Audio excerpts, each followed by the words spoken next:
Good day, Ma'am Lionel Pantuan. We are the Group 6 and we will present the history of computer. A computer is an electronic machine that accepts information or data, processes it according to specific instructions, and provides the result as new information. The earliest computer originally calculations were computed by humans, whose job title was computers. These human computers were typically engaged in the calculation of a mathematical expression. The calculations of this period were specialized and expensive, requiring years of training in mathematics. The first use of the word computer was recorded in 1613, referring to a person who carried out calculations or computations, and the word continued to be used in that sense until the middle of the 20th century. Tally stick. A tally stick was an ancient memory aid device to record and document numbers, quantities, or even messages. Pascaline, invented by Blaise Pascal in 1642. It was its limitation to addition and subtraction. It is too expensive. Step Preconner, invented by Gottfried Wilhelm Leibniz in 1672. The machine that can add, subtract, multiply, and divide automatically. Jacquard loom. The Jacquard loom is a mechanical loom invented by Joseph Marie Jacquard in 1881. It's an automatic loom controlled by punch cards.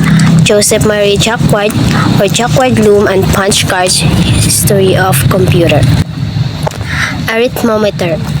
A mechanical calculator invented by Thomas de Colmar in 1820. The first reliable, useful, and commercially successful calculating machine. The machine could perform the four basic mathematics functions. The first mass-produced calculating machine, Thomas de Colmar arithmometer. Difference engine and analytical engine. It is an automatic mechanical calculator designed to tabulate polynomial function, invented by Charles Babbage, or the father of computer, in 1822 and 1834. It is the first mechanical computer. Charles Babbage differences engine, analytical historical computer. First computer programmer. In 1840, Augusta Ada Byron suggests to Babbage that he use the binary system. She writes programs for analytical engine. Skew-Shan calculation engine, invented by Pierre George Skews in 1843, based on Charles Babbage difference engine. The first printing calculator, Pierre George Skew-Shan calculation engine. Tabulating machine, invented by Herman Hollerith in 1890 to assist in summarizing information and accounting. Harvard Mark I, also known as IBM Automatic Sequence Controlled Calculator, ASCC, invented by Howard H. Aiken in 1943. The first electromechanical computer, Howard A. Aiken, Harvard Mark I History of Computer. The first programmable computer, created by Konrad Zuse in Germany from 1936 to 1938. To program the Z1 required that the user insert punch tape into a punch tape reader, and all output was also generated through punch tape. Konrad Zuse Z1 History of Computer. Atanosov Berry computer.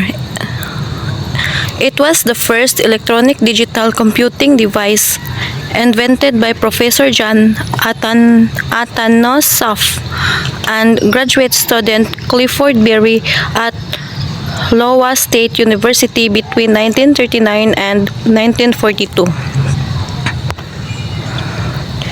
ENIAC. ENIAC stands for Electronic Numerical Integrator and Computer. It was the first electronic general-purpose computer completed in 1946. Developed by John Presper Eckert and John W. Matchley. ENIAC John W. Matchley and John Presper Eckert. UNIVAC 1. The UNIVAC 1 Universal Automatic Computer 1 was the first commercial computer designed by J. Presper Eckert and John Matchley. EDVAC stands for Electronic Discrete Variable Automatic Computer, the first stored program computer designed by von Neumann in 1952. It has a memory to hold both and stored programs as well as data. Osborne 1, the first portable computer, released in 1981 by the Osborne Computer Corporation. The first computer company. The first computer company was the Electronic Controls Company, founded in 1949 by Jerry Kurt and John Matchley. Computer generations. There are 5 generations of computer. First generation, 1946 to 1958. Second generation, 1959 to 1964. Third generation, 1965 to 1970.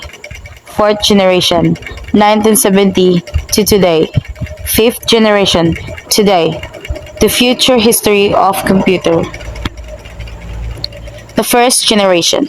First generation computers relied on machine language, the lowest level programming language understood by computers to perform operations, and they could only solve one problem at a time. Input was based on a punch card and paper tape, and output was displayed on printouts. History of computers: vacuum tubes. The first computers used vacuum tubes for circuitry and magnetic drums for memory, and were often enormous, taking up entire rooms. They were very expensive to operate, and in addition to using a great deal of electricity, generated a lot of heat, which was often the cause of malfunctions. The second generation. Transistors replaced vacuum tubes and users in the second generations of computers. One transistor replaced the equivalent of 40 vacuum tubes, allowing computers to become smaller, faster, cheaper, more energy efficient, and more reliable.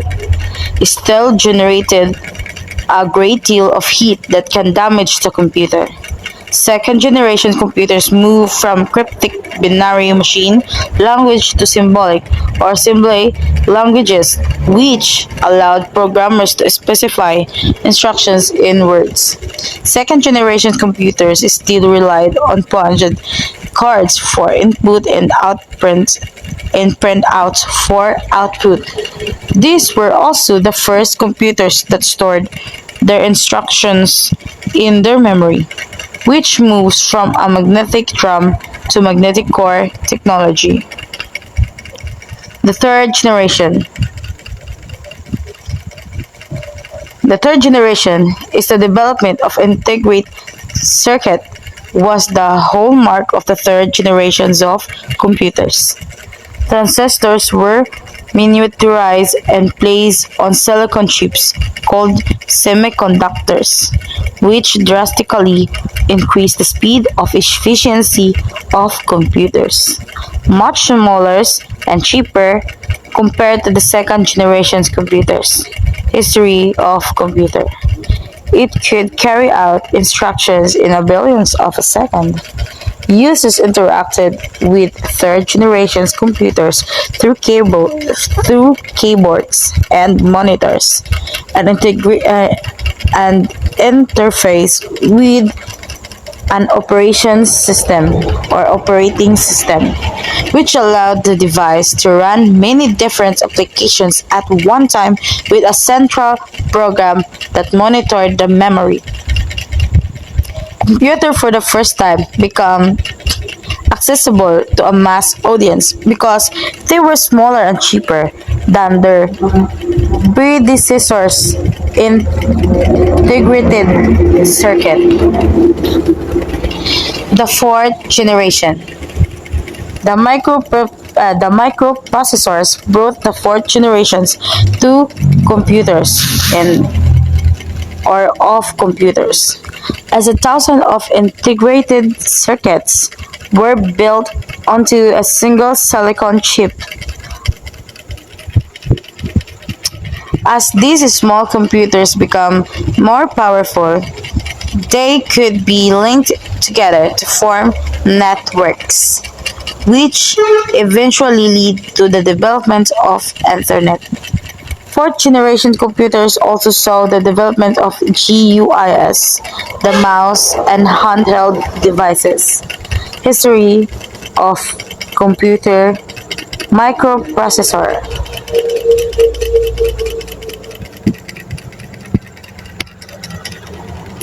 The fifth generation, based on artificial intelligence (AI), is still development. The use of parallel processing and superconductors is helping to make artificial intelligence a reality. The goal is to develop devices that respond to natural language input and are capable of learning and self-organization. There are some applications such as voice recognitions that are used today. History of computer.